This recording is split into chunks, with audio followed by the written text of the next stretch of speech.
أعوذ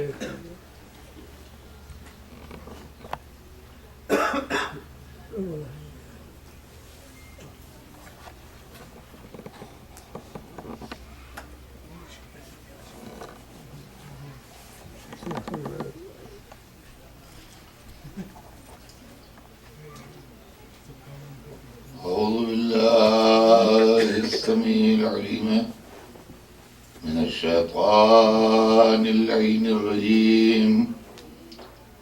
بسم الله الرحمن الرحيم. الحمد لله رب العالمين، والصلاة والسلام على سيدنا وشفيعنا أبي القاسم محمد اللهم صل على محمد وآله الطيبين الطاهرين المعصومين، ولعنة الله على أعدائهم أجمعين من يومنا هذا إلى يوم الدين. أما بعد، فقد قال الله سبحانه تبارك وتعالى في كتابه المبين وهو أصدق الصادقين: ولا تلبسوا الحق بالباطل وتكتموا الحق وأنتم تعلمون. صلوات سيدنا محمد.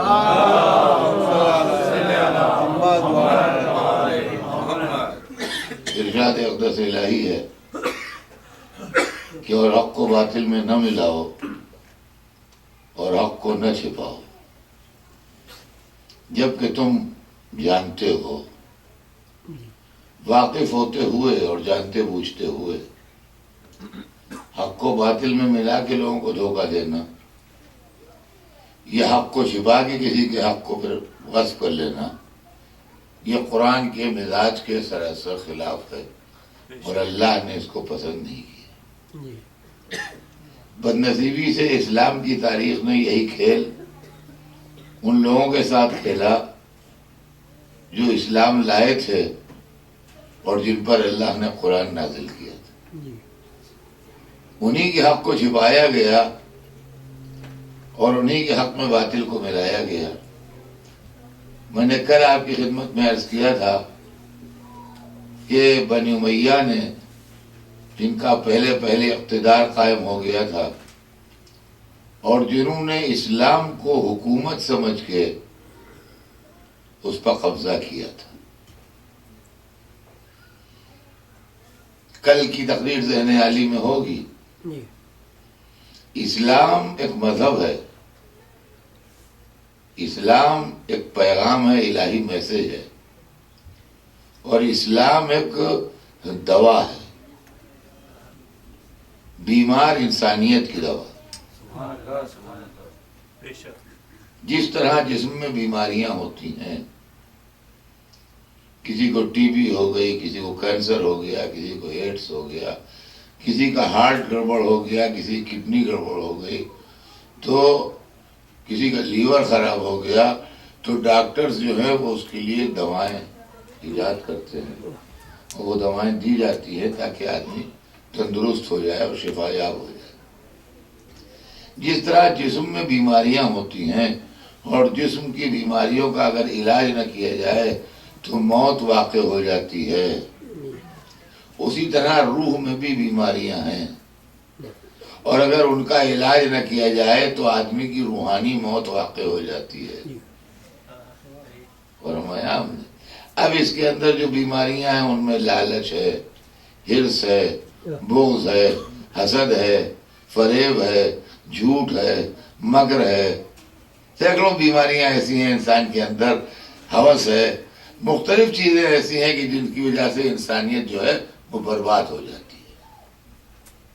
لہذا اس کے واسطے اس کی دوا بن کے مذہب آیا ہے، اور اس کا ڈاکٹر بن کے رسول یا امام آیا ہے۔ اس کی دوا جو ہے وہ مذہب ہے، اور اس کا ڈاکٹر جو ہے وہ رسول ہے یا امام ہے، جو دوا دے گا، بتائے گا، اس سے انسانی بیماریاں نفس کی جو ہے وہ دور ہوں گی۔ لیکن بیماری کے لیے دوا ہے، لیکن دوا کو اگر کاروبار بنا دیا جائے تو دوا کم رہ جاتی ہے، ملاوٹ بڑھ جاتی ہے۔ اور اس لیے کہ یہ شیشی بکتی ہے $10 کی، اور اس کے اندر $8 کا مال لگتا ہے، جب یہ $10 کی بیچی جاتی ہے $2 نفع کے ہوتے ہیں۔ اب جب یہ تجارت بن جائے تو اس کے اندر سے مال گھٹتا جائے گا، شیشی تو رہے گی وہ $10 کی، مگر مال اس میں $8 کا نہیں ہوگا، نے $4 کر دیا، پھر $2 کر دیا، مختصر یہ کہ بالکل ہی غائب ہو جائے گا اور نقلی دوا بن جائے گی۔ یہی اسلام کے ساتھ ہوا۔ اسلام دین تھا، جب اس کو حکومت بنا لیا گیا تو خالی دین کا نام رہ گیا، اصلیت غائب ہو گئی۔ اور یہی 1400 برس سے اسلام کی بد نصیبی کا راز۔ اور یہ اس لیے ہوا کہ مسلمانوں نے علم کے مرکز کو چھوڑ دیا، اس لیے کہ مشکلات کا حل علم ہے، پریشانیوں کا حل علم ہے، ترقی کا راز علم ہے، کامیابی کی کنجی علم ہے، حکومت کرنے کا دستور علم ہے، ہر چیز جو ہے وہ علم ہے۔ مسلمانوں نے جب علم کے مرکز کو چھوڑا اور حکومت کے مرکز کو پکڑا تو چند آدمیوں پاس دولت تو جمع ہو گئی، لیکن عوام مسلم جاہل بھی رہ گئے اور غریب بھی ہو گئے۔ نتیجہ یہ ہو گیا کہ مسلم ماسس کے اندر آج جس کے رسول نے آج سے 1400 برس پہلے کہا تھا کہ ہر مسلمان عورت و مرد کے اوپر علم حاصل کرنا فرض ہے، ڈیوٹی ہے، اس ملت میں آج تک لٹریسی 100% نہ ہو سکی، یہ کون سی بد نصیبی؟ آپ سوچیے، آپ کیا مسلمانوں میں لٹریسی 100% ہے؟ اور اگر نہیں ہے تو کیوں نہیں؟ ان کو جاہل کس نے رکھا؟ ان کی تعلیم کی طرف توجہ کس نے نہیں دی؟ شہنشاہوں نے عالیشان محل تو بنا لیے، اسکول نہیں بنائے، اسپتال نہیں بنائے، بیماروں کے علاج کے لیے کچھ نہیں کیا، اپنے علاج کے لیے ایک سے ایک حکیم رکھ لیے، اپنے بچوں کو تربیت دلا دی قاعدے کی، لیکن عوام الناس جو تھے وہ جاہل رہے، اس لیے کہ پڑھے لکھوں پر حکومت کرنا مشکل ہے، جاہلوں پر حکومت کرنا آسان ہے۔ علی کہتے رہے کہ تعلیم دو، خدا کی قسم تعلیم کے میدان میں علی کی آواز آج بھی گونج رہی ہے۔ 1400 برس پہلے جب علی نے اقتدار سنبھالا ہے تو اپنے سارے گورنروں کو ایک سرکولر بھیجا جس میں یہ تھا کہ خبردار، جتنا علاقہ تمہارے کنٹرول میں ہے اس کے اندر کوئی بچہ بغیر تعلیم کے نہ رہے، جتنا علاقہ تمہارے کنٹرول میں ہے اس کے اندر کوئی بچہ بغیر تعلیم کے نہ رہے۔ علی وہ پہلے شخص ہیں جنہوں نے آج سے 1400 برس پہلے بیسک ایجوکیشن کو کمپلسری کیا تھا، سمجھے آپ؟ لیکن لوگوں نے علی کی نہیں سنی، اس لیے کہ علی سے حکومت کا فائدہ نہیں تھا، مال نہیں مل رہا، مال برابر سے بٹ رہا تھا۔ تو عزیزان گرامی، جب مذہب حکومت بن گیا اور علم کا مرکز چھوڑ دیا گیا تو جس کی جو سمجھ میں آیا اس نے فتویٰ دیا، اور جس کی جو سمجھ میں آیا اس نے کتاب لکھی، اور جس کی جو سمجھ میں آیا اس نے تاریخ بنائی۔ اب میں آپ کو گھر کے اندر کی بات سناتا ہوں، جو مسلمانوں کی لائبریریز کے اندر مال بھرا ہوا ہے، اس کو آپ سنیے ذرا ٹھنڈے دل سے، کہ چونکہ مرکز علم کو انہوں نے چھوڑ دیا تھا، یعنی مولا علی کو، ان کے پاس اپنے پاس خود کو علم تھا نہیں، اپنے پاس ان کے پاس خود کو علم نہیں تھا، جو مرکز تھا جہاں سے علم لیا جا سکتا تھا اس کو چھوڑ دیا تھا. اب ان کے معلومات کا سورس کیا ہوا؟ مدینے میں یہودی آباد تھے اسلام آنے سے پہلے، وہ تھوڑے بہت عربوں کے مقابلے میں پڑھے لکھے زیادہ تھے. عرب بالکل جاہل تھے، وہ بالکل جاہل نہیں تھے. ان میں سے کچھ لوگ لکھنا پڑھنا جانتے تھے، کچھ کتاب آسمانی پڑھے ہوئے تھے، کچھ یہ تھا وہ تھا. تو وہ عرب لوگ جو تھے وہ اپنے معاملوں میں جھگڑا طے کرنے کے لیے، اپنے معاملات فیصل کرنے کے لیے، اپنے تعلیمی ضروریات پورے کرنے کے لیے یہودیوں سے مدد لیتے تھے. وہ یہودی اپنے حساب سے اور اپنی تحریر شدہ کتاب سے، تحریر شدہ کا مطلب وہ کتاب جس میں ایڈیشن آلٹریشن کیا گیا تھا، اور کیا ہم نے اپنی اس کتاب سے جس میں انہوں نے رد و بدل کیا تھا، ادھر کا ادھر، ادھر کا ادھر کیا تھا، اس کتاب سے، یا جو کہانیاں قصے ان کے یہاں مشہور تھے، یا جو واقعات انہوں نے اپنے بزرگوں سے سنے تھے، اس سے بحث نہیں کہ صحیح یا غلط، وہ ان کو سناتے تھے. ان کا سورس آف انفارمیشن یہی تھا. اور کیا ہم نے ان کا سورس آف انفارمیشن یہی تھا. نتیجہ یہ ہوا کہ جب اسلام کی تاریخ مرتب ہوئی تو اگر وہ باب علم سے لی جاتی تو وہ دوسری ہوتی. وہ لی گئی یہودیوں سے، عیسائیوں سے، ان کے جاہل ملاؤں سے. نتیجہ یہ ہے کہ وہ دوسری ہوئی، اور اس کے اندر دبے پاؤں یہ سازش کی گئی کہ اسلام پر یہودیت اور عیسائیت کا احسان ثابت ہوتا رہے، اور یہودیت اور عیسائیت کا اپر ہینڈ اسلام پر ثابت ہوتا رہے. دیکھیے کیا کیا نقصان پہنچے ہیں ہمارے اوپر. جو یہ الزام ہے خالی فضائل پڑھتے ہیں، علی علی کرتے ہیں. آپ آئیے علمی تحقیق کے میدان میں آئیے، بات کیجیے کہ علی کو چھوڑنے سے کیا نقصان ہوا. خالی ہوا میں علی علی تھوڑی کیا کرتے ہیں. اب نتیجہ یہ ہوا کہ آپ کو میں مثالیں دینا شروع کرتا ہوں. اس کو ہمارے یہاں اسرائیلیات کہا گیا. ایک ٹرم ہے اسرائیلیات. اسرائیلیات سے مراد وہ جھوٹی حدیثیں ہیں جو مسلمانوں نے اپنی کتابوں میں جمع کی ہیں، اور ان کے سورسز جو ہیں وہ اسرائیلی ہیں. سمجھے آپ؟ وہ اسرائیلیات کہلاتے ہیں. آپ ہندوستان یا پاکستان میں جہاں سے بھی آپ کا تعلق ہے، جو اردو اخبار چھپتے ہیں، آپ 26ویں رجب کا اردو اخبار پڑھیے، 27ویں رجب کا، چاہے کراچی سے لے کے پڑھیے، چاہے لاہور سے لے کے پڑھیے، چاہے دہلی سے لے کے پڑھیے، چاہے لکھنؤ سے لے کے پڑھیے. اردو اخبار جتنے چھپتے ہیں سب منگا لیجیے، کوئی مشکل کام نہیں ہے. اور اس کو دیکھیے، ڈیٹ یاد رکھیے 27ویں رجب. رجب کی 27ویں تاریخ ہو ہندوستانی چاند کی. اس کے اندر آپ کو معراج النبی کے لیے ایک مضمون ملے گا کسی مسلمان مولانا کے نام سے.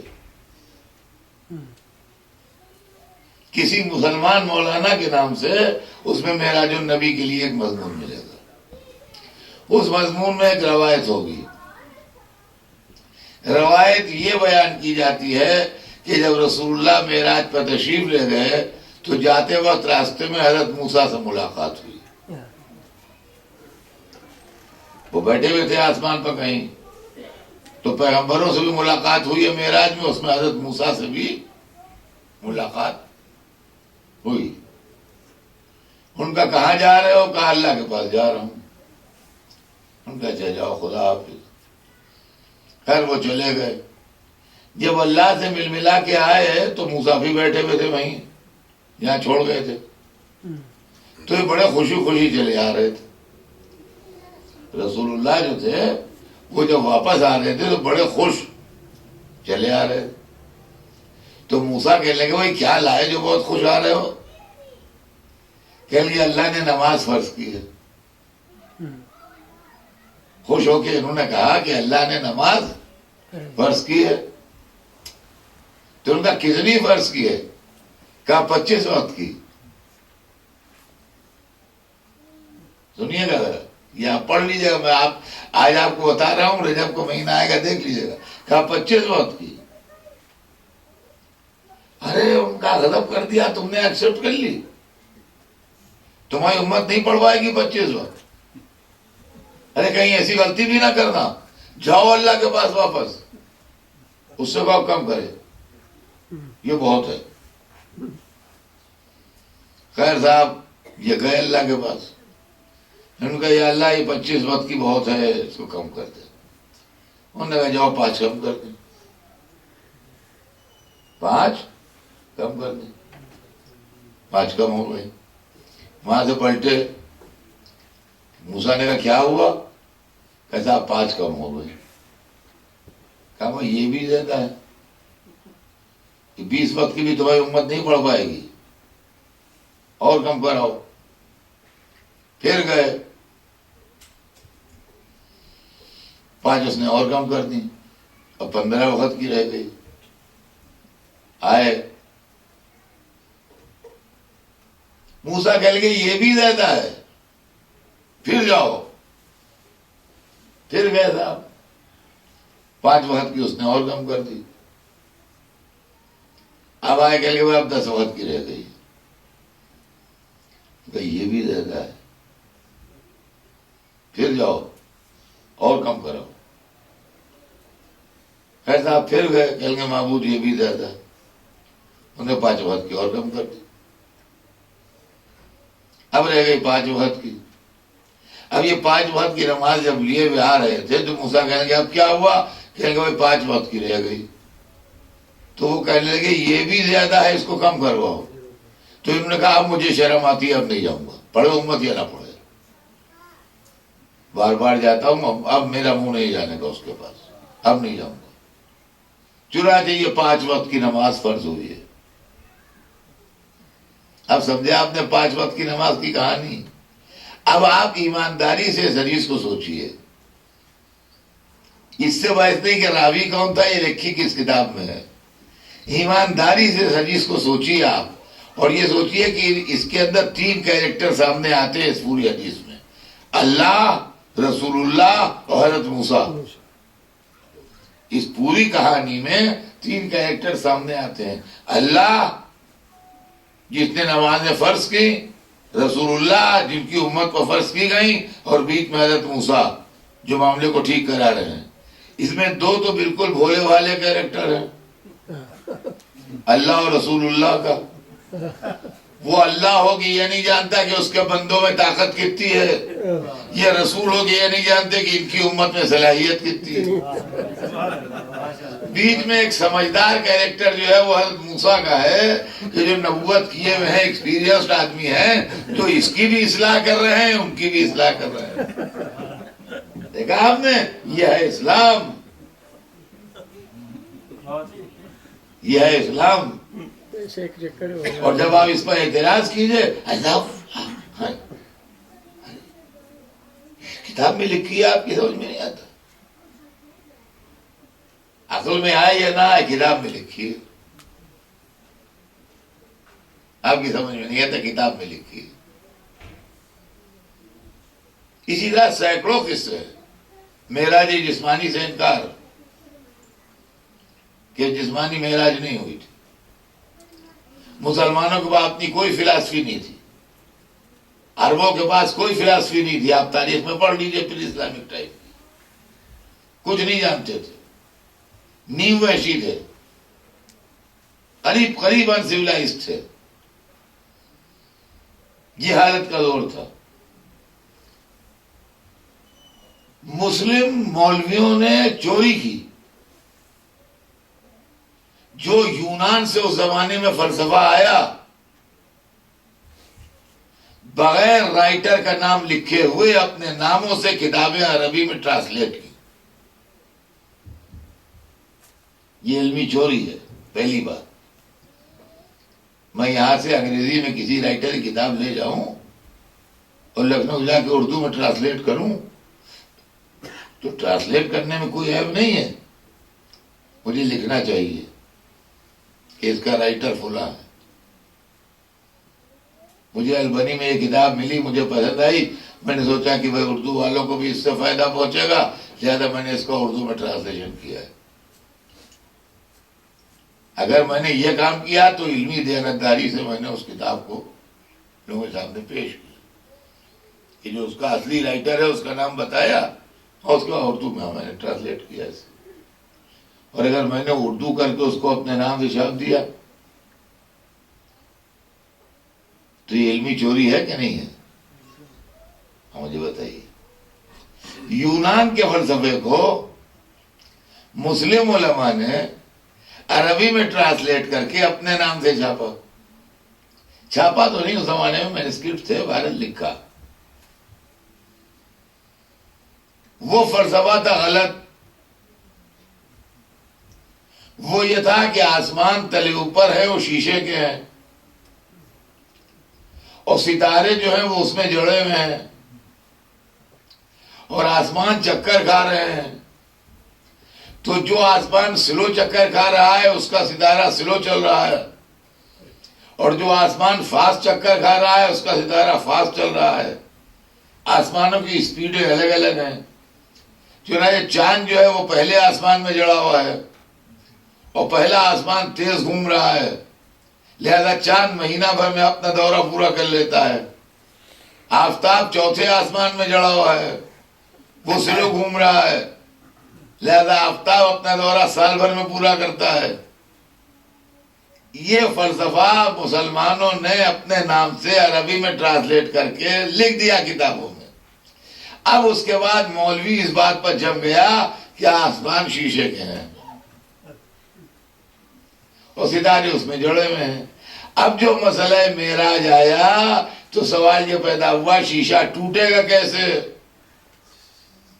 جب رسول کا جسم جائے گا تو شیشہ ٹوٹے گا، اور جب ٹوٹے گا تو جڑے گا کیسے؟ تو شیشے کے ٹوٹنے جڑنے کا فلسفہ ان کی سمجھ میں آیا نہیں. انہوں نے معراج جسمانی سے انکار کر دیا. اب سمجھے آپ کہ معراج جسمانی سے انکار جو ہے وہ ملا کی جہالت ہے. کہا معراج جسمانی نہیں ہوئی تھی، اس لیے کہ اگر معراج جسمانی ہوتی تو شیشہ ٹوٹتا اور جلتا، اور شیشے کا ٹوٹنا اور جڑنا محال ہے، لہذا معراج روحانی ہوئی تھی. اب سمجھے آپ معراج کا جھگڑا وہ کیوں ہے جسمانی اور روحانی کا؟ یہ اس لیے ہے کہ شیشے کے آسمان ان کے ٹوٹنے نہ پائیں. سمجھے آپ؟ اب اس میں سے جو حدیثیں معصوموں کے پاس آ گئیں ان کی قلعی کھل گئی. چھٹے امام کے سامنے جب یہ بات آئی تو آپ نے کہا معراج جسمانی ہوئی تھی، تو ان کا شیشے ٹوٹے اور جڑے کیسے؟ اس جاہل کو امام نے کتنی خوبصورتی سے سمجھا دیا. کہا تم دریا میں بیٹھے ہو، سفر کیا ہے؟ کہا ہاں. کہا کشتی پانی بھرا ہوتا ہے، کشتی چلتی کیسے؟ کیسے آگے آگے پھٹتا جاتا ہے، پیچھے پیچھے لوٹتا جاتا ہے. کہا بھائی یہی سمجھ لو تم. تو معاملہ یہ ہے کہ یہ چیز ہے. تو یہ مولوی کی جہالت ہے جس نے آسمانوں کو شیشے کا بنا دیا. اچھا کل کی بات تھی، غور طرف دیکھیے، بات جو ہے وہ یہ ہے کہ مجھے جو عرض کرنا ہے وہ یہ کہ کل کی بات تھی 1000 برس پہلے، 1200 برس پہلے، 1100 برس پہلے. اس وقت انسان کے علم میں اتنی روشنی نہیں تھی، وہ غلطی کر گیا. بہت سی تھیوریاں غلط ہو گئی دنیا کی، ویسے مذہب کی بھی غلط ہو گئی. مگر اب جب علم کی روشنی پھیل گئی اور جب آپ پڑھ لکھ لیے تو اب تو کہیے کہ یہ غلطی ہو گئی. بھائی اب تو کہیے کہ یہ غلطی ہو گئی، یا اب بھی اسی لکیر کے فقیر چلے جا رہے ہیں؟ رسول مرسل اعظم ہیں، 1,24,000 کے سردار ہیں، سارے پیغمبروں سے بہتر ہیں، جب کہنے پہ آئے تو یہ سب کہہ دیا، اور جب رسالت کا وقت آیا تو کہا کہ وہ دیکھ کے ڈر گئے تھے فرشتے کو۔ اب بتائیے، دیکھ کے ڈر گئے تھے فرشتے کو۔ اب یہیں سے معاملہ بگڑ جاتا ہے۔ جو مجمع اس بات کا عادی ہو کہ وہ ہر سال میلاد النبی میں یہ سنے کہ وہ فرشتے کو دیکھ کے ڈر گئے تھے، جب وہ یہ سنے گا کہ در سیدہ پر فرشتے خدمت کرنے آتے تھے تو آپ سے آپ کہے گا دیکھو رسول سے بڑھا دیا۔ تو اصل معاملہ جو ہے بگاڑ کا وہ یہ ہے کہ آپ جس اسٹینڈرڈ سے سنتے ہیں وہ اور ہے، ہم جس اسٹینڈرڈ سے پڑھتے ہیں وہ اور ہے، اس میں جھگڑا ہو جاتا ہے، بس اور کچھ نہیں۔ تو فرشتے کو دیکھ کے ڈر گئے وہ 40 برس کے سن میں،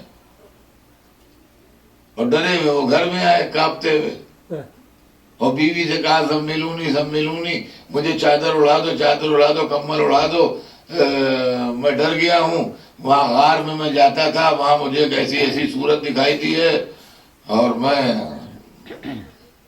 طبیعت اس وقت ٹھیک نہیں ہے۔ خیر انہوں نے جلدی سے کمبل اڑایا، پانی پلایا، تسلی دی۔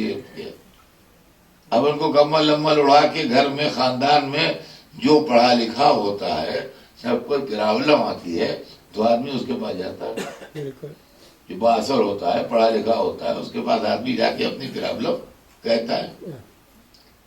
بی بی خدیجہ کے کزن تھے، ورقہ ابن نوفل ان کا نام تھا، اور تورات و انجیل پڑھے ہوئے تھے۔ یہ دیکھیں خاص طور سے لکھا ہوا ہے کتابوں میں کہ وہ تورات و انجیل پڑھے ہوئے تھے۔ یہ بیچاری گئی ان کے پاس، تو کہنے لگی بھائی میرا شوہر ڈر گیا ہے، وہ ڈرا وہ لیٹا ہے اپنے گھر میں، اس کا جسم کانپ رہا ہے، اس نے ایسا وہاں غار میں جاتا تھا، وہ وہاں اس کو کوئی دکھائی دیا ہے۔ انہوں نے جب پوری بات سنی کہنے لگے مبارک ہو، کہ ڈرنے کا مقام نہیں ہے، وہ فرشتہ تھا، اس کا نام ناموس اکبر ہے، وہ موسیٰ و عیسیٰ کے پاس بھی آتا تھا، تمہارے شوہر کو نبوت ملنے والی ہے۔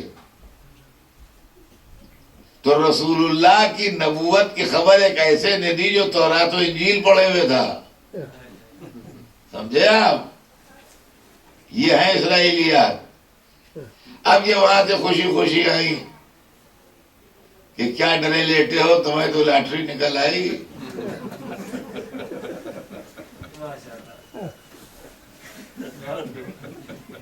میرا بھائی جو ہے وہ بہت قابل آدمی ہے، وہ تورات و انجیل پڑھے ہوئے ہے، اس نے پورا کیس سن کے کہا ہے کہ وہ فرشتہ تھا جو آیا تھا تمہارے پاس، اور تمہیں نبوت ملنے والی ہے۔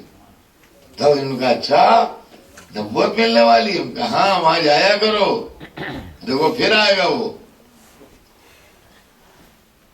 ایسا اب یہ ان کی انکریجمنٹ کے اوپر جانے لگا ہوں۔ ایک دن پھر وہ دکھائی دیا، اب جو دکھائی دیا تو بہرحال اتنا تھا کہ پہلے سے تھا وہ، تو ذرا سا ڈر کے وہ بھاگے نہیں، ٹھہرے۔ بس ٹھہرے تو اس نے ان کو پکڑا، انہوں نے کہا پڑھو یہ پہلی وحی جو قرآن میں، اقرأ باسم ربک الذی خلق۔ تماشا بنا دیا قرآن و حدیث سب کا۔ فرشتے نے پکڑا گردن کا، پڑھو۔ ان کا میں کیا پڑھوں، مجھے تو پڑھنا لکھنا آتا ہی نہیں۔ ہائے غضب، جو قرآن تعلیم دینے کے لیے آیا ہو اس کو پڑھنا لکھنا آتا ہی نہیں۔ کہ میں کیا کروں، مجھے پڑھنا لکھنا آتا ہی نہیں۔ اچھا آپ انصاف سے بتائیے، کوئی پڑھا لکھا آدمی کسی جاہل آدمی سے کہے گا کہ پڑھو؟ یہ بھی غور طلب بات ہے کہ جبرائیل نے کہا ہی کیوں کہ پڑھو؟ تو انہوں نے گرایا، اور گرا کے سینہ چیرا، اور سینہ چیرنے کے بعد دل نکالا، اب دل کو 2 ٹکڑے کیا، اور اس میں سے کوئی کالی سی شے نکال کے پھینکی اور کوئی چمکتی ہوئی شے رکھی، اور اس کے بعد دل کو سیٹ کیا، اور اس دل کو لایا تھا اپنے ساتھ پانی اور تشت لایا تھا، اس کے اندر پانی بھر کے اس نے دل کو دھویا، پانی وانی سب اپنے ساتھ لایا تھا وہ، اور دھلا کے انہوں نے پھر معلوم ہوا کہ ہارٹ سرجری کوئی نئی چیز نہیں ہے، اسلام میں 1400 برس پہلے ہو چکی ہے، سمجھے آپ؟ تو رسول اللہ کے دل سے جو چیز کالی نکالی گئی وہ کیا تھی؟ کہا وہ نقطۂ کفر تھا جو نکالا گیا، اور جو چیز چمکتی ہوئی رکھی گئی کیا تھا؟ کہا وہ نور ایمان تھا جو رکھا گیا۔ چلو ٹھیک ہے، رسول کے دل میں بھی نقطۂ کفر تھا، خیر الحمدللہ نکل گیا، لیکن امت کے دل سے تو نکلا نہیں، تو یہ حدیثیں اسی نقطۂ کفر کی دین تو نہیں ہے؟ سوچنے کے قابل بات ہے۔ کیا یہ ہے معاملہ؟ آئیے اب وہ جناب دل دھلوا دیا انہوں نے، مولویوں نے، خیر دل دھلوایا 1400 برس پہلے، دل دھلوایا 1400 برس پہلے، آج سے لگ بھگ 1200 برس پہلے ایک کتاب کمپائل ہوئی حدیث کی، جس کے لیے مشہور ہے قرآن کے بعد سب سے معتبر یہی ہے، اس کے اندر اس حدیث کو جگہ مل گئی، اس کے اندر اس حدیث کو جگہ مل گئی، جس کا چاہے اٹھا کے دیکھ لیں، آج بھی لکھی ہوئی ہے۔ ہماری سمجھ میں یہ بات آتی ہے کہ اس وقت جو ہوا وہ ہوا، میں مولوی کی بات نہیں کرتا، دیکھیے مولوی تو ہوتا ہے ضدی، وہ اپنے آگے کسی کی نہیں سنے گا، لیکن دوسرے مسلم انٹلیکچوئلز جو ہیں ان کو کیا ہو گیا ہے؟ واللہ میری سمجھ میں آج تک یہ نہ آیا کہ یہ اہل بیت کی دشمنی میں کون سی ایسی گڑبڑ پیدا ہو جاتی ہے کہ جو آدمی کا دماغ سن ہو جاتا ہے۔ یہ مولوی کو چھوڑ دیجیے آپ، جو مسلم ڈاکٹرز ہیں، میڈیکل سائنس سے جو واقف ہیں، اس وقت دنیا میں لاکھوں کی تعداد میں ہوں گے مسلم ڈاکٹرز، سارے گلوب کے اوپر کئی لاکھ مسلم ڈاکٹرز ہوں گے۔ ہم لوگ جو میڈیکل سائنس کے لوگ نہیں ہیں، ہمیں بھی یہ آج کی دنیا میں معلوم ہے کہ جو کچھ بھی خیالات ہیں، محبت ہے، نفرت ہے، عداوت ہے، پیار ہے، عقائد ہیں، نظریات ہیں، فکر ہے، یادداشت ہے، میموری ہے، ہر چیز کا تعلق آدمی کے دماغ سے ہے۔ دل میں نہ آپ کے میموری ہے، نہ دل میں محبت رہتی ہے، وہ محاورتاً کہتے ہیں، نہ دل میں نفرت رہتی ہے، نہ دل میں پیار ہے، نہ دل میں عداوت ہے، نہ دل میں آپ کی تصویر ہے جو دیکھ کے آپ کو دوبارہ پہچان لیتے ہیں کہ یہ فلاں صاحب ہے، نہ دل کے اندر آپ کا ریکارڈ ہے کوئی ہمارے پاس، سب دماغ میں ہے۔ ایمان بھی دماغ میں ہے، کفر بھی دماغ میں ہے، عقیدہ توحید بھی دماغ میں ہے، عقیدہ تثلیث بھی دماغ میں ہے، خدا سے محبت بھی دماغ میں ہے، بتوں سے الفت بھی دماغ میں ہے۔ دل کا رول جو ہے وہ یہ ہے کہ دل پمپنگ مشین ہے، امپارٹنٹ اعلیٰ میں سے ایک ہے بے شک، لیکن اس سے ان معاملات کا تعلق نہیں ہے۔ اس سے جو تعلق ہے وہ یہ ہے کہ وہ باڈی سے خون لیتا ہے، وہ باڈی کو خون دیتا ہے، یہ ہے، یہ کام ہے۔ دل کا اتنا رول ہے کہ وہ باڈی کا خون جو ہے وہ لیتا ہے، گھسیٹتا ہے باڈی سے، اور پھر باڈی کو واپس دیتا ہے۔ اسی لیے جب بلڈ پریشر چیک کیا جاتا ہے تو وہ دو ہوتے ہیں اس میں، ان کا اوپر کا اتنے کا ہے، نیچے کا اتنا ہے، تو وہ اسی لیے ہوتا ہے کہ وہ خون گھسیٹنے والی صلاحیت اور خون پھینکنے والی صلاحیت۔ اگر ملا پڑھا لکھا ہوتا تو دماغ نہ دل نہ دھلواتا، دماغ دھلواتا. دل دھلوا دینا اس بات کی دلیل ہے کہ وہ سمجھے ہی نہیں کہ دل کیا چیز ہے. اچھا خیر، کل کے مولوی نے دل دھلوا دیا تو دھلوا دیا، آج کا ڈاکٹر تو کہے کہ یہ گڑبڑ ہے حدیث. لیکن مسلم ڈاکٹرز کو بھی اتنا ہوش نہیں ہے کہ وہ کہے کہ صاحب یہ گڑبڑ ہے حدیث، یہ صحیح نہیں ہے، اس کو ہم نہیں مانتے. تو عزیزان گرامی، عالم اسلام میں اس طریقے کے ہنگامے ہیں اور اس طریقے کا مال سب بھرا ہوا ہے اسلام کے اندر، جو رسول کے کردار کو بگاڑ کے پیش کرتا ہے. دوسرا سانحہ اور دوسرا ظلم جو کیا ہے بنی امیہ نے، وہ یہ کیا کہ رسول کے خاندان کو کافر بتایا، کہ رسول کے خاندان والے جو تھے وہ کافر تھے. اور رسول خود کس ماحول کے تھے؟ اب سوال یہ پیدا ہوتا ہے کہ 40 برس کے سن میں اعلان رسالت کیا. 40 برس تک یہ کیا تھے؟ اگر 40 برس کے سن میں رسالت ملی ہے تو 40 برس تک کی ان کی پوزیشن بتائیے کیا تھی؟ مسلمان تھے کہ کافر تھے؟ امتی تھے کہ نبی تھے؟ نبی تو 40 برس کے بعد ہوئے ہیں. اگر امتی تھے تو کس کے امتی تھے؟ موسیٰ کے امتی تھے کہ عیسیٰ کے امتی تھے کہ ابراہیم کے امتی تھے؟ اور جب تک امتی تھے، جب تک نبی ان سے افضل رہا ہوگا، اور جب یہ نبی ہو گئے ہوں گے تو یہ اس سے افضل ہو گئے. یہ کیا چکر چلا؟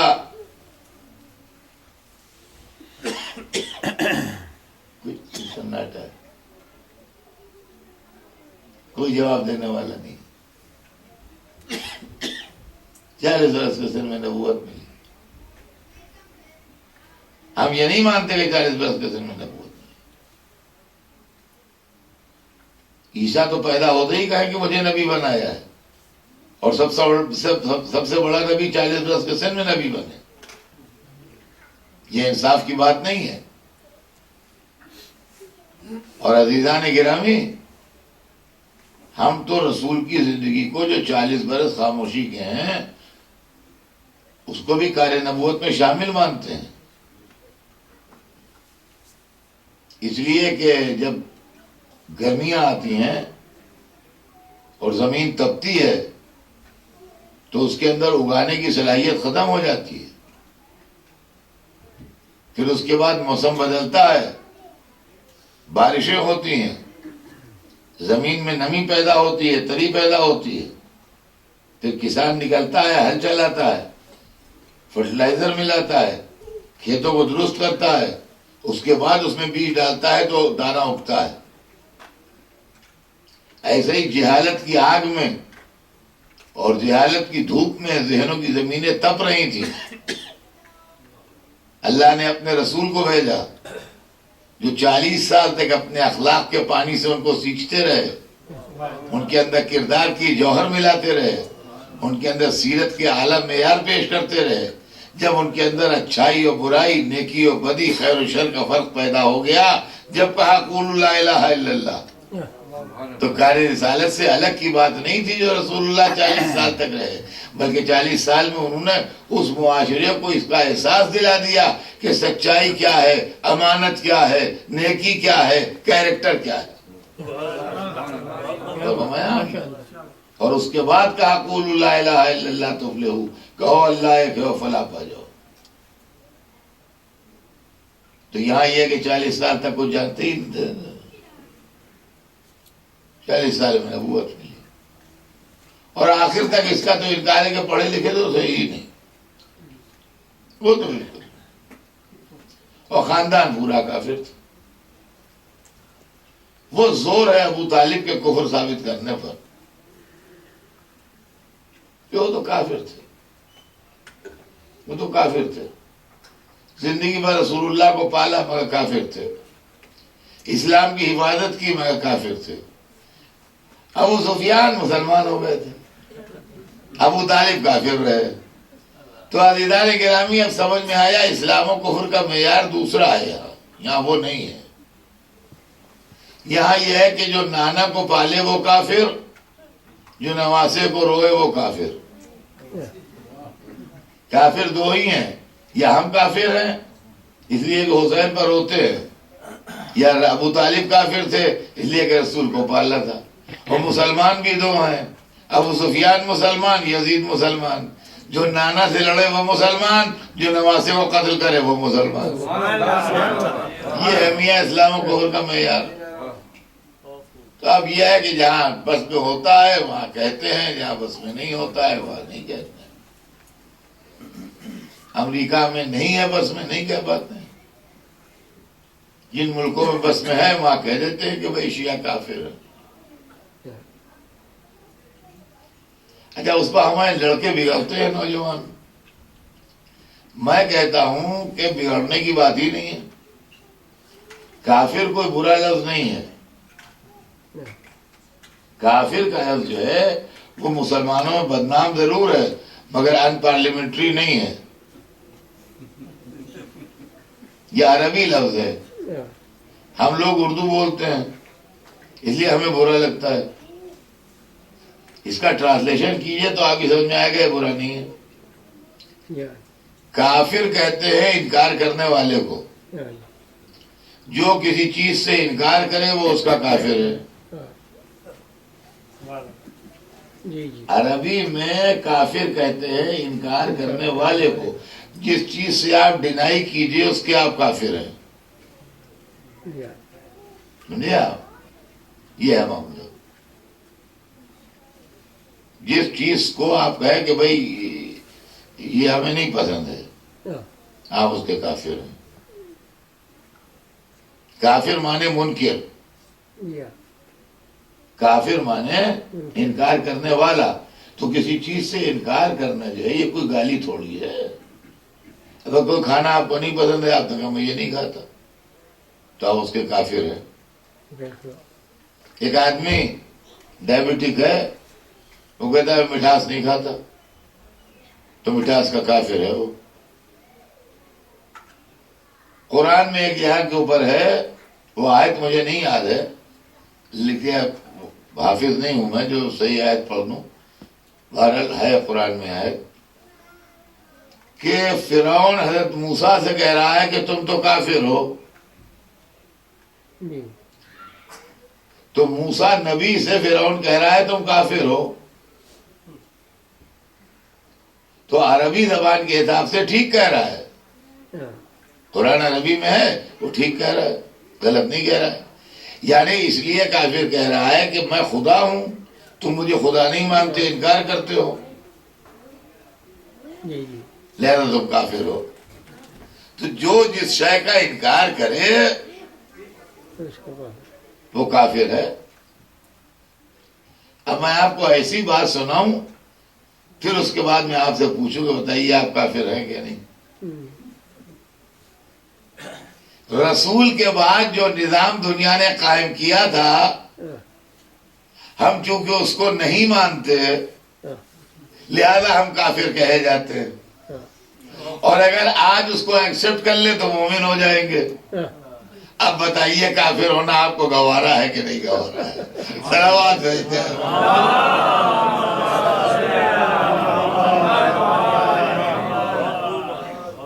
سمجھے آپ؟ تو یہ معاملہ ہے.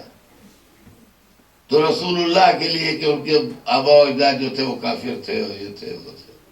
حالانکہ قرآن مجید میں دو آیتیں تھے جو رسول اللہ کے خاندان کے مومن ہونے کے اوپر دلیل ہے.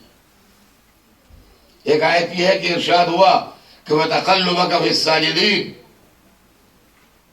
یہ ہمارے حبیب ہم نے آپ کے نسل کے الٹنے پلٹنے کو سجدہ کرنے والوں میں رکھا. یہ قرآن کی آیت ہے. نسل کا الٹنا پلٹنا کیا چیز ہے؟ یعنی صلب آبا باپ سے یہ سے پھر ادھر آئے ماں کے شکم میں آئے پھر باپ کے صلب میں آئے پھر ماں کے شکم میں آئے. یہ اپ اینڈ ڈاؤن جو ہو رہا ہے سلسلہ چل رہا ہے. ہر آدمی آدم سے لے کے آپ تک ایک لائن بن جاتی ہے. جتنے انڈیویجول ہیں ہر ایک کی ایک ایک لائن بنی ہوئی ہے. اب ہمیں نالج میں ہو یا نہ ہو وہ بات الگ ہے. لیکن ہر ایک کی ایک لائن ہے. ماں باپ ماں، دادا دادی، پردادا پردادی، اسے اپنے چلے جائیے. یہ سلسلہ چلتا جائے گا. اس کو کہتے ہیں تقلب عربی میں. تو اللہ نے فرمایا وَتَقَلُّبَكَ فِي السَّاجِدِينَ، ہم نے آپ کی نسل کے الٹنے پلٹنے کو سجدہ کرنے والوں میں رکھا. اس کا مطلب آدم سے لے کے جناب عبداللہ اور جناب ابو طالب تک جو لائن بنی ہے وہ سب سجدہ کرنے والے تھے. سمجھے؟ نمبر 1. نمبر 2 یہ کہ یہی چیز آپ پڑھتے ہیں برابر، اسی آیت کی تفسیر پڑھتے ہیں آپ، لیکن تفسیر سمجھ کے نہیں پڑھتے. یعنی وہ تفسیر کہی نہیں جاتی، وہ لفظ اس کے لیے نہیں استعمال ہوتا، مگر ہے اس کی وضاحت. اور وہ ہے کہ زیارت وارثہ میں جو آپ پڑھتے ہیں ہر شب جمعہ وغیرہ، اشہد انک کنت نورا فی الاصلاب الشامخہ والارحام المطہرہ ولم تنجسک الجاہلیۃ بانجازہا، میں گواہی دیتا ہوں کہ آپ پاک و پاکیزہ اسلام اور پاک و پاکیزہ ارحام میں نور رہے ہیں، اور جاہلیت کی نجاستیں آپ کو مس نہیں کر سکی ہیں. یہ وہی قرآن مجید کی آیت کی تفسیر ہے جو زیارت کے اندر آپ پڑھتے ہیں. آپ تو ایک تو یہ آیت ہے وَتَقَلُّبَكَ فِي السَّاجِدِينَ، ہم نے آپ کے سلسلہ نسب کو سجدہ کرنے والوں میں رکھا. اور دوسری آیت قرآن مجید میں یہ ہے کہ لَقَدْ مَنَّ اللَّهُ عَلَى الْمُؤْمِنِينَ إِذْ بَعَثَ فِيهِمْ رَسُولًا مِّنْ أَنفُسِهِمْ يَتْلُو عَلَيْهِمْ آيَاتِهِ وَيُزَكِّيهِمْ وَيُعَلِّمُهُمُ الْكِتَابَ وَالْحِكْمَةَ. ہم نے مومنین پر یہ احسان کیا ہے. لَقَدْ مَنَّ اللَّهُ عَلَى الْمُؤْمِنِينَ، ہم نے مومنین پر یہ احسان کیا ہے، مومنین پر یہ احسان کیا ہے. اِذْ بَعَثَ فِيهِمْ رَسُولًا، کہ انہی میں سے ایک کو رسول چنا ہے. یہ نہیں کہ رسول چننے کے بعد وہ مومن ہو گئے، نہیں، انہی میں سے ایک کو رسول چنا ہے جس کا کام ہے یتلو علیہم آیات الہی کی تلاوت کرے اور کتاب و حکمت کی تعلیم دے. وہ ایک الگ مسئلہ ہے. لیکن لقد من اللہ علی المؤمنین، ہم نے مومنین پر احسان کیا ہے کہ اذ بعث فیہم رسولا من انفسہم، کہ جو انہی میں سے ایک کو رسول چنا ہے جو ان کے نفسوں میں سے ہے، یعنی ان سے بہت کلوز ہے. تو اس کا مطلب یہ ہے کہ رسول کا جو خاندان تھا وہی ہاشم، وہی عبد المطلب، وہی ابو طالب، وہی حمزہ، وہی جعفر، وہی علی، یہ سب مومنوں کا خاندان تھا. انہی میں سے ایک محمد بھی تھے جن کو رسول چنا گیا. اور عالم اسلام کا یہ اصرار ہے کہ نہیں، سب کافر تھے.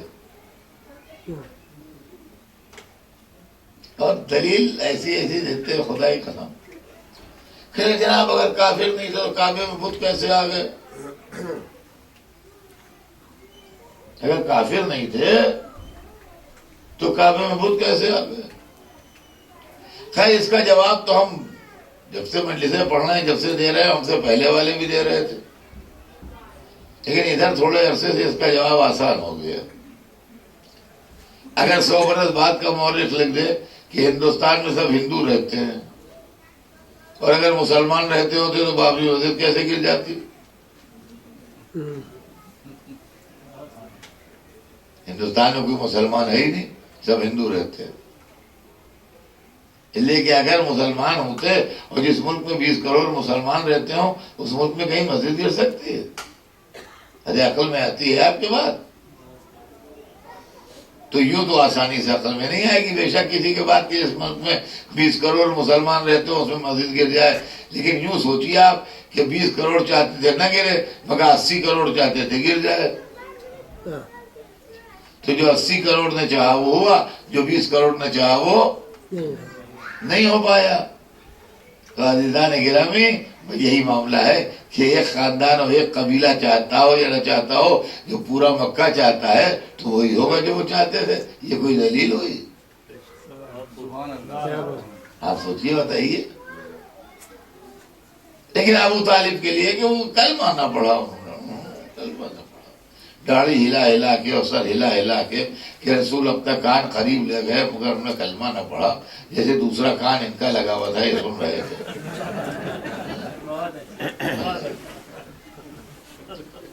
کان نہ پڑھا تو کافر ہی ہے، کافر ہی رہے۔ ہاں ابو سفیان مسلمان ہو گیا تھا، جو بدر میں لشکر لے کے آیا، احد میں لشکر لے کے آیا، خندق میں لشکر لے کے آیا، زندگی بھر مسلمانوں کو ٹارچر کرتا رہا، وہ مسلمان ہو گیا۔ ابو طالب جنہوں نے رسول کی جان بچائی، اپنے بچوں کی جان پیش کر دی، ان کے بدلے میں تکلیفیں اٹھائیں، پریشانیاں جھیلیں، وہ کافر ہی رہے۔ تو بھیا پہ اگر یہی معاملہ ہے تو اسی کی دعا کر لو کہ اللہ کافروں کو الگ رکھے، مسلمانوں کو الگ رکھے، تم کو وہاں رکھے جہاں ابو سفیان رہتا ہے، ہم کو وہاں رکھے جہاں ابو طالب رہتے ہیں۔ کیا بات ہے؟ تو عزیزان گرامی، رسول اللہ کے خاندان، رسول اللہ کے رشتہ داروں، رسول اللہ کے گھر والوں کا کیریکٹر اسٹیمیشن کیا۔ رسول کے باپ دادا، رسول کے بزرگ، ان کو کافر بتایا گیا خلاف قرآن۔ جنہوں نے خدمت کی اسلام کی، ان کو برا کہا گیا۔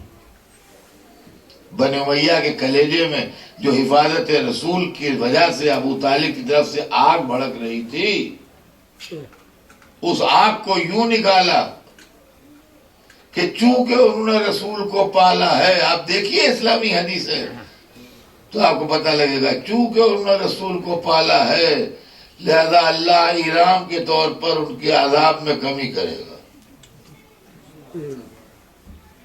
اب سنیے اللہ کا انعام بھی سن لیجیے۔ انعام کیا دے گا؟ انعام یہ دے گا کہ ان کو جہنم میں گٹو اتار کے کھڑا کر دے گا۔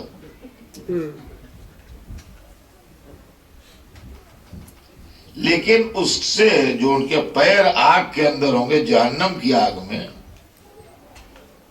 تو اس سے اتنی تکلیف ان کو ہوگی کہ ان کا دماغ اس طرح پک رہا ہوگا جیسے ہنڈیا پکتی ہے۔ یہ اللہ کا انعام مل رہا ہے تربیت رسول، یہ اللہ کا انعام ہے۔ اور دوسری طرف سارا عالم اسلام مانتا ہے رسول کی اس حدیث کو کہ 2 آدمی کافر ہوں گے مگر رہیں گے جہنم میں، مگر جہنم کی آگ انہیں تکلیف نہیں پہنچائے گی، وہ آرام سے رہیں گے۔ ایک نوشیروان بادشاہ جو عادل تھا، چونکہ اللہ کو اس کی عدالت پسند آئی، مگر کافر تھا اس لیے رہے گا جہنم میں، مگر ایئر کنڈیشن روم میں رہے گا۔ دوسرا حاتم تائی، اس کی سخاوت اللہ کو پسند آئی تو رہے گا تو وہ بھی جہنم میں، مگر اس کے لیے بھی ایسی روم بنے گا جہنم میں۔ اب سمجھ میں آیا؟ ہم تو پریکٹیکل آدمی ہیں اور زندگی کے تجربے سے مجلس پہنچتے ہیں، ہم نے تو اس کا تجربہ بھی کر لیا۔ اور یہ حدیث ہمیں اس وقت یاد آئی جب 1 سال ہم مسقط میں تھے، شدید گرمی تھی، اور جو لوگ مسقط نہیں گئے ہیں اگر اس میں سے تو ان کو اندازہ نہیں کہ مسقط میں کون سی گرمی ہوتی ہے۔ امریکہ میں رہ کے کوئی مسقط کی گرمی کو سوچ نہیں سکتا ہے، اور اگر آپ لوگوں میں سے کبھی کوئی مسقط میں رہا ہے تو اس کو اندازہ ہوگا مسقط کی گرمی کا۔ بہرحال 1 سال ہم مسقط میں تھے تو اے سی چل رہا تھا اور ہم کمبل اوڑھے لیٹے ہوئے تھے، تو ہمیں یہ حدیث یاد آئی کہ ایسے ہی حاتم اور نوشیروان جو ہے وہ جہنم میں ہوں گے جیسے ہم ہیں۔ اس لیے کہ وہ اے سی تھا، کمرہ ٹھنڈا تھا، اگر ہم کمبل اتار لیتے تو ہمیں ٹھنڈک لگتی، اگر ہم کمبل اتار دیتے تو ہمیں ٹھنڈک لگتی۔ تو ہم نے کہا ایسے ہی نوشیروان وہ ہوگا وہاں جہنم میں۔ ہم نے پریکٹیکل تجربہ کر لیا دنیا میں اس کا۔ لیکن بھائی ایک بات ہمیں سمجھ میں نہ آئی کہ اللہ کو نوشیروان کی عدالت پسند آئی تو اس نے جہنم کو ٹھنڈا کر دیا، اللہ کو حاتم کی سخاوت پسند آئی تو اس نے جہنم کو ٹھنڈا کر دیا، مگر اللہ کو ابو طالب کا محمد کو پالنا پسند نہیں آیا۔ سوچیے صحیح کون سا اسلام ہے، کون سا مذہب ہے؟ یہ کچھ بھی نہیں، یہ دشمنی آل محمد کے جلے پھپولے ہیں جو پھوڑے جا رہے تھے تاریخ، اور یہی اسلامی تاریخ بن کے ہمارے سامنے آیا ہے۔ یہ اہل بیت کا حق ہے جو چھپایا جا رہا ہے کہ وہ تو یہ ہے، وہ تو وہ ہے، وہ تو وہ ہے، اس طرح کی واقعات،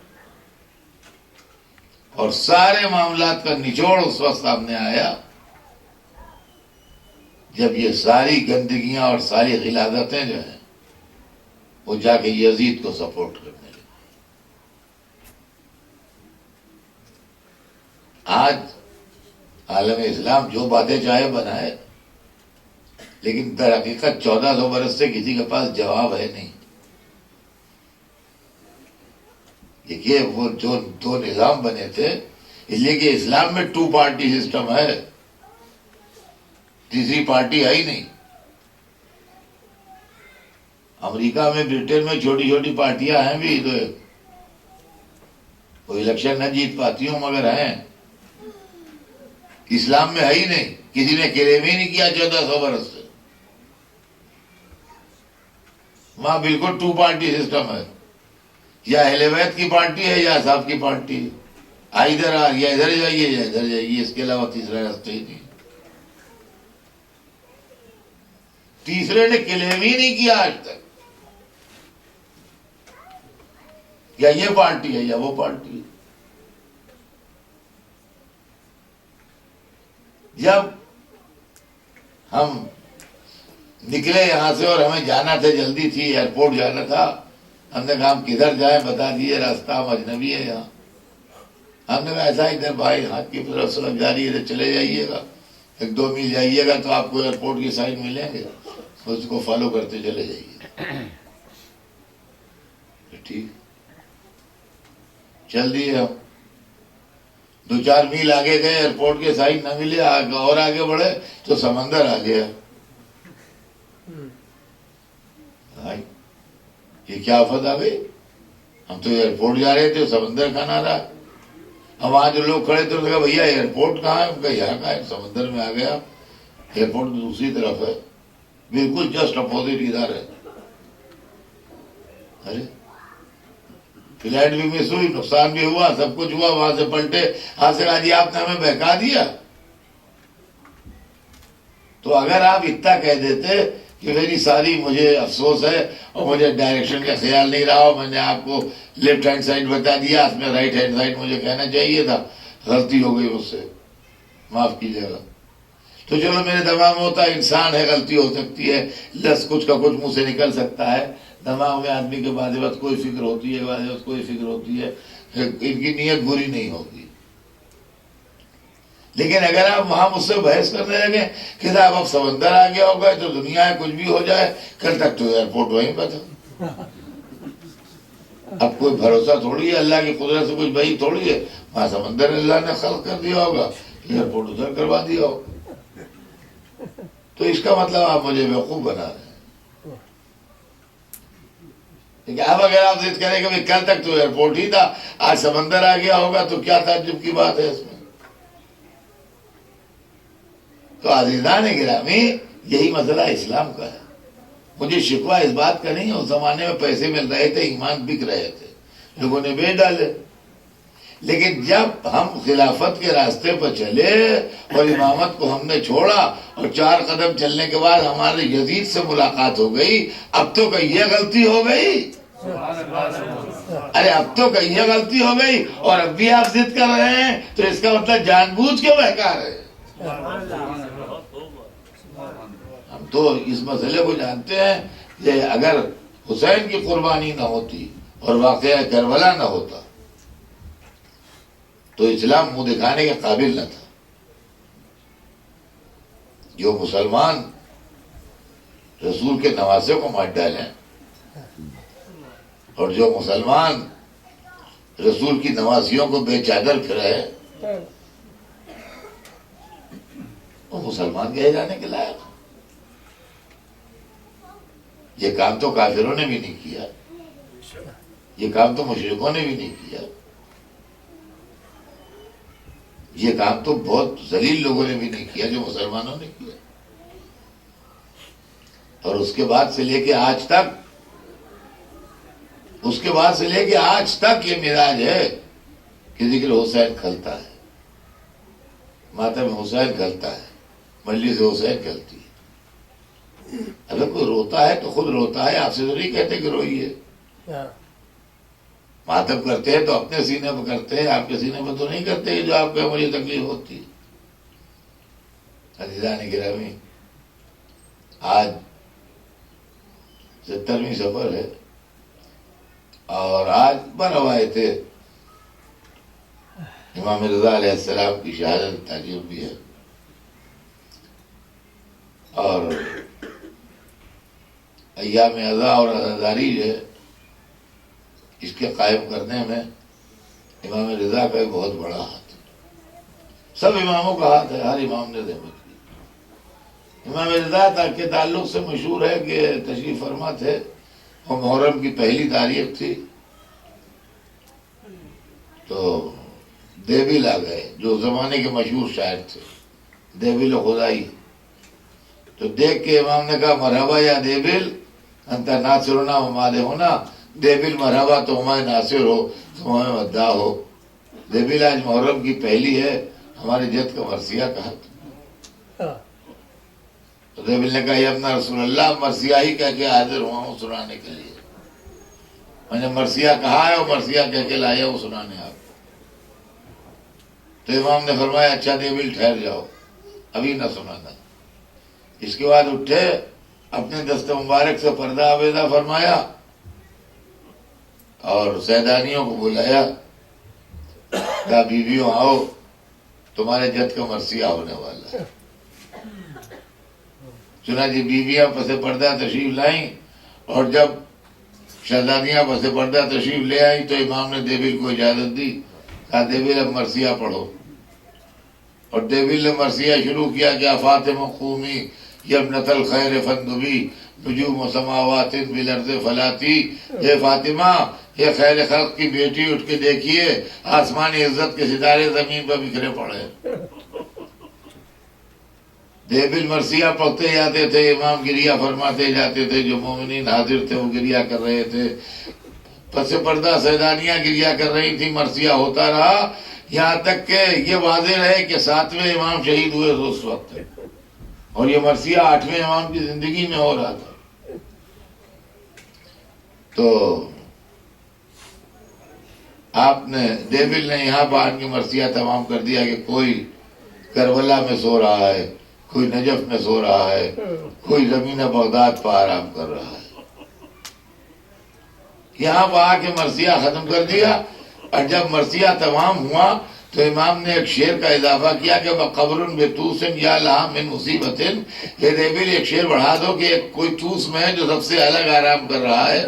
دیبل نے شعر پڑھ دیا، لیکن اس کے بعد کہا یہ اپنا رسول اللہ، میں آپ کے گھر کا پرانا خادم ہوں، مجھے آج تک نہ معلوم ہوا کہ زمین توس پر کون آرام کر رہا ہے، آج تک میں نے نہیں سنا، اتنی عمر آ گئی۔ آپ نے فرمایا دیبل تو صحیح کہہ رہا ہے، تو نے نہ سنا ہوگا، تو اس کے اوپر تو میری خبر بنے گی، میں اپنی شہادت کی خبر دے رہا ہوں۔ میں اتنا کہنا تھا کہ دیبل نے وہ شعر ریپیٹ کر دیا، بس جیسے ہی ریپیٹ کیا ویسے ہی اندر سے ایک کنیز آئی، کہا خدا کے لیے دیبل چپ ہو جا، امام رضا کی بہن کو بھائی کی شہادت کی خبر سن کے خش آ گیا ہے، لہذا خاموش ہو جا، اب نہ پڑھ۔